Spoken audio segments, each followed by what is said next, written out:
untuk jadi konten video di media sosial.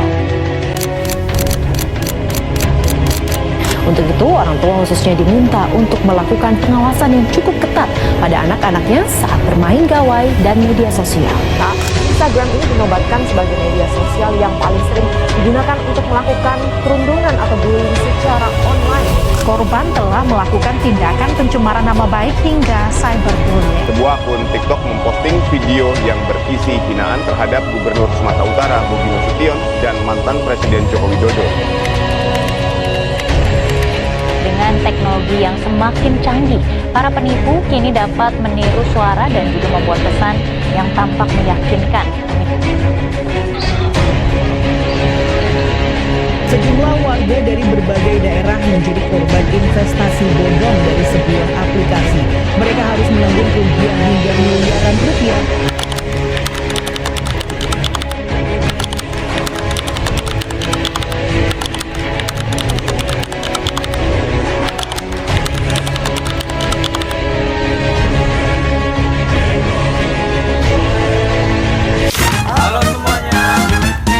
Dari kelompok 6 dengan topik Hukum di Era Digital. Perkenalkan, nama saya Edward Henry Susandra dengan NIM 250200387. Saya Sergio Paleta Prainangin dengan NIM 250200558. Saya Pasca Aditya Slaban dengan NIM 250200385. Saya Handika Samuel Zaid dengan NIM 250200051. Saya Marsha Janda Siregar dengan NIM 250200048. Saya Sri Agustin Prasilia P dengan NIM 250200047. Saya Lia Mufida Rahab dengan NIM 250200064. Saya Talia Maria Dinop Siambing dengan NIM 250200037. Saya Naomi Tumorang dengan NIM 250200360. Saya Dina Infanita Azara dengan NIM 250200378. Dan ini video kami, check it out. Kamu tahu nggak, sekarang ini banyak banget masalah hukum yang terjadi lewat internet dan media sosial. Ya benar sekali, itu bukan hanya sekedar imajinasi kita, itu merupakan masalah yang perlu diselesaikan. Masyarakat digital telah mengubah landscape sosial secara fundamental, menghadirkan peluang sekaligus tantangan baru bagi sistem hukum. Nah, di video kali ini kita akan membahas dua contoh kasus yang berkaitan dengan hal tersebut. Yang pertama ada penipuan online dan yang kedua ada cyberbullying. Dan kita akan belajar dampaknya dalam kehidupan kita, bagaimana cara mengatasinya, dan bagaimana hukum bisa mengimbangi hal tersebut. Jadi langsung saja, ini dia kasus yang pertama.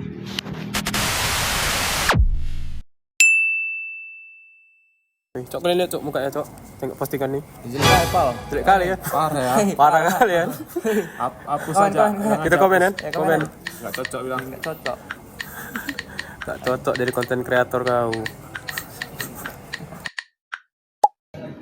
Lucu kali.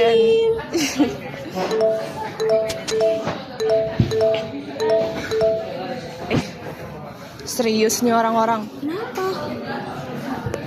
Nggak boleh kayak gitu nggak sih? Kalian kenapa muka kalian kesal banget? Tengok nih, kok orang-orang bisa ya komennya sejahat ini? Iya, jahat banget ya. Kenapa orang zaman sekarang kalau komen nggak pernah mikirin pesan orang lain lagi?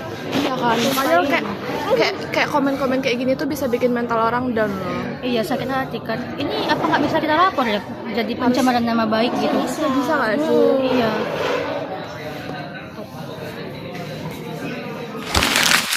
Jadi guys, cyberbullying itu merupakan tindak perundungan yang terjadi di internet ataupun di media digital. Contohnya seperti di dalam chat, di dalam game online, ataupun di media sosial lainnya.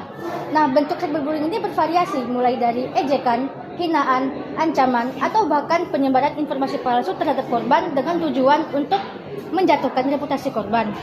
Nah, menurut Talia, apa aja sih dampak-dampaknya bagi korban ya? Padahal ya, cyberbullying itu tuh punya dampak yang besar ke korban.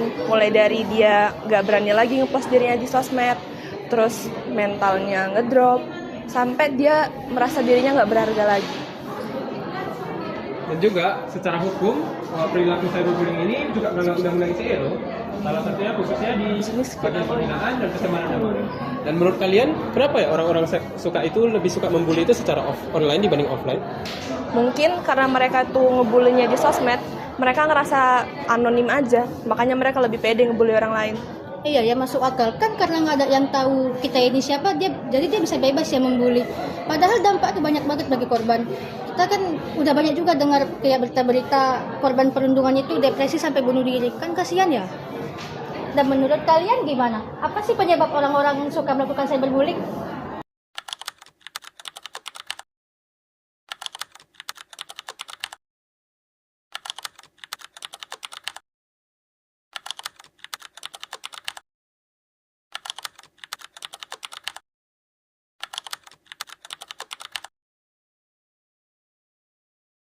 Cyberbullying.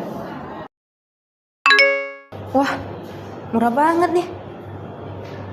Aku cek coba harga pasarannya dulu deh.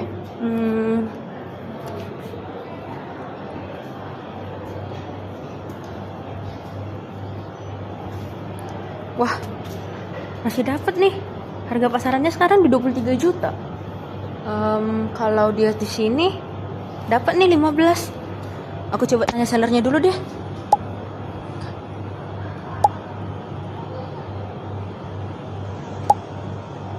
Ih, ada korban baru nih. Pasti dia nggak tahu perbedaan penipuan online atau enggak. Aku balas chatnya. Ya kak, stoknya limited. Segera ditransfer ya, aku tunggu. Nanti aku menghilang aja, aku blok aja nomornya. Aduh, gimana ini ya? Udah di TF tapi kok nggak dikirim-kirim juga. Mana ada sebulanan lagi. Gede lagi jumlahnya. Aduh, gimana ya? Pasca. Kenapa dong? Lihat deh, aku beli barang online. Iya. Terus aku udah TF, udah sebulanan, nggak dikirim-kirim sama sellernya. Gimana ya? Jumlahnya gede lagi. Itu nanti penipuan online. Aduh, ngeri juga ya. Bentar deh, aku cek dulu bentar. Coba cek dulu. Iya dong, penipuan online. Udah di-spill nih sama netizen. Aduh. Gimana ya? Tenang aja, itu bisa dilaporin kok. Masa? Iya. Coba, gimana caranya?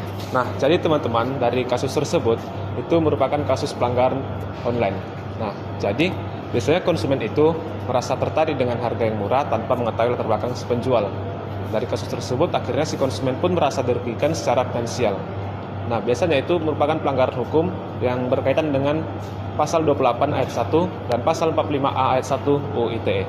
Nah, agar tidak terhindar lagi dan segera ditangani, konsumen bisa melaporkannya kepada pihak berwenang dengan memberikan bukti transfer dan bukti cek.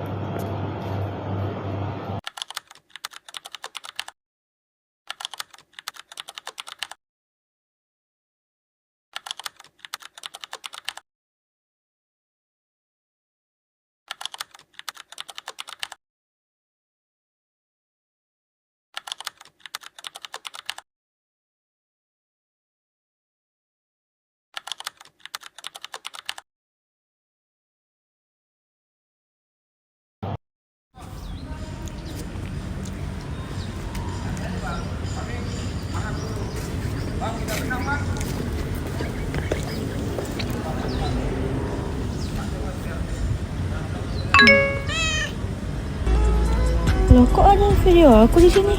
Aku gak pernah buat ginian. Loh, mana aku lihat coba. Gini. Loh, ini kamu?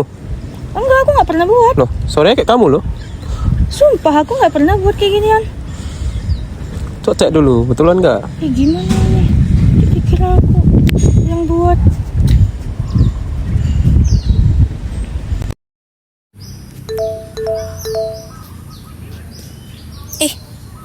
Ini beneran Marsha? Kok gini sih? Wah, parah kalau ini bener. Komen ah. Kok Marsha kayak gini? Parah.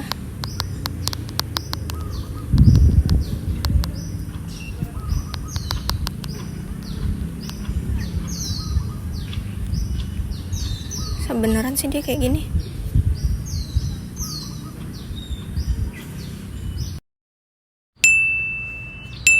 Komennya jahat banget lagi. Kok bisa ya orang jahat kayak bikin video aku kayak gini? Padahal aku gak pernah buat loh. Nah, kasus tadi itu merupakan contoh deepfake ataupun bisa dibilang teknologi AI yang bisa memanipulasi wajah ataupun suara seseorang seolah-olah melakukan sesuatu yang sebenarnya ia tidak lakukan. Nah, deepfake itu juga bisa merusak reputasi seseorang dan membuat korban menjadi stres berat. Nah, jadi secara hukum, penyebaran deepfake yang merugikan seseorang dapat dijerat dengan berbagai ketentuan pidana. Mulai dari pasal tentang pencemaran nama baik, fitnah, hingga ketentuan dalam UU ITE yang mengatur larangan distribusi konten yang merusak kehormatan atau reputasi orang lain.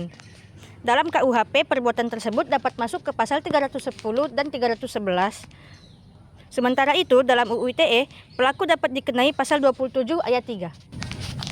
Nah, kalau video deepfake ini juga dilakukan untuk memeras ataupun menjatuhkan, itu dapat dijerat menggunakan KUHP, yaitu KUHP pasal 482 pada KUHP baru dan 368 pada KUHP lama. Jadi menurut kalian kenapa orang-orang sekarang bisa pakai deepfake AI kayak gitu ya? Padahal kan dampaknya pada korban bahaya banget.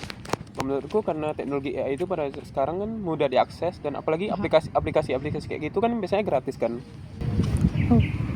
Terus juga kenapa orang-orang tuh gampang banget buat percaya? Apa karena videonya tuh kelihatan real banget atau emang orang-orang tuh jarang buat cek faktanya dulu?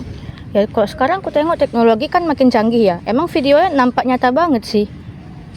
Terus pun sekarang pelakunya malah nggak takut ya. Padahal bisa kena tindak pidana, bisa dipenjara. Kasihan juga korbannya, bisa terdampak mentalnya. Menurut kalian gimana?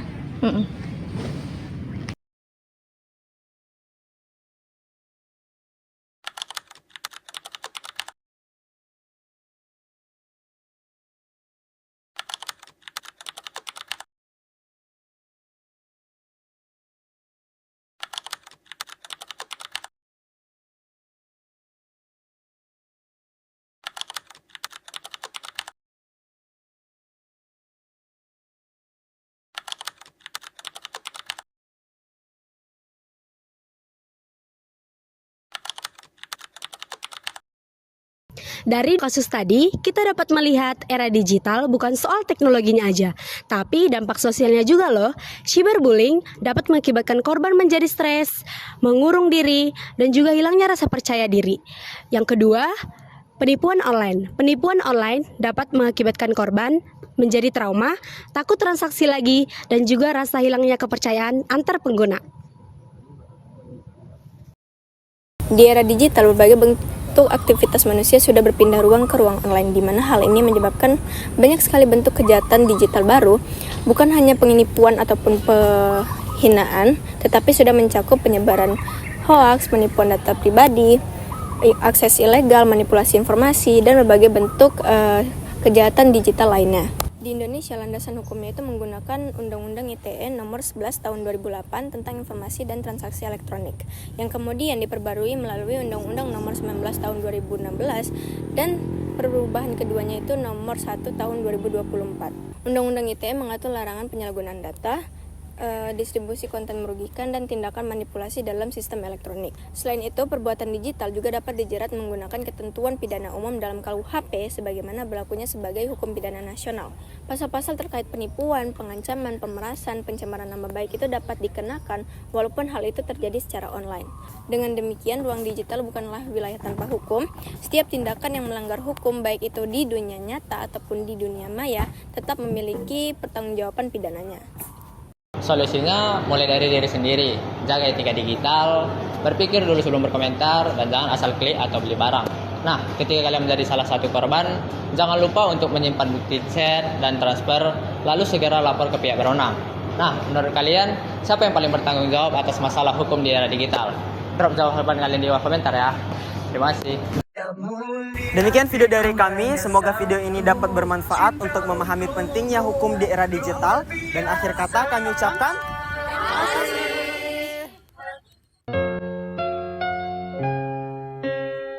sadarkah aku yang berjalan